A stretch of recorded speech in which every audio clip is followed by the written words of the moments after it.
Pusa ko, hindi naman kumakain itong ulam, walang ulam. Paano? Kawawa naman. Kasi hirap lang yung abo niya eh. Walang pera, walang ibigay pagkakain ng pusa. Ayun, kakain ba ito't gulay lang? Halika dito. Kakain na kayo? Kaon, walang ulam mo. Kain ha? Yung angkyan at ito, kakain ng gulay para hindi ka maaninig. Yan. Wawa naman ito eh. Yan.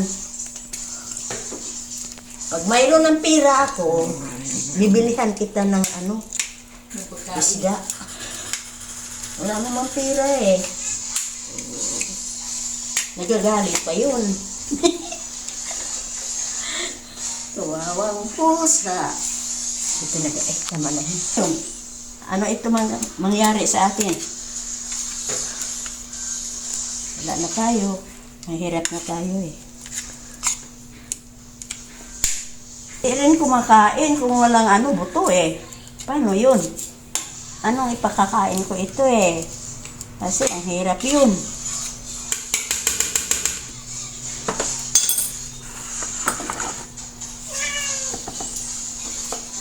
Labas yun. Labas ka dyan.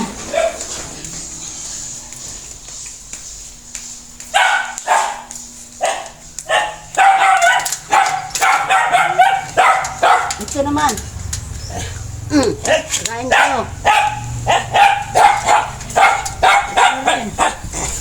Dito ka kayo. Oh. Yan. Dito.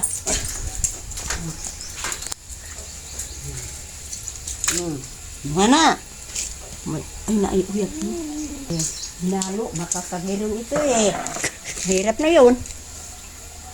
Kawawa yung aso ko eh. Ito naman. Huwag sana nilagay ng uyak. Kasi ang hirap yun eh. Nakaulam yung bagong aso ko at bakit kagilong yun. Tama na yun.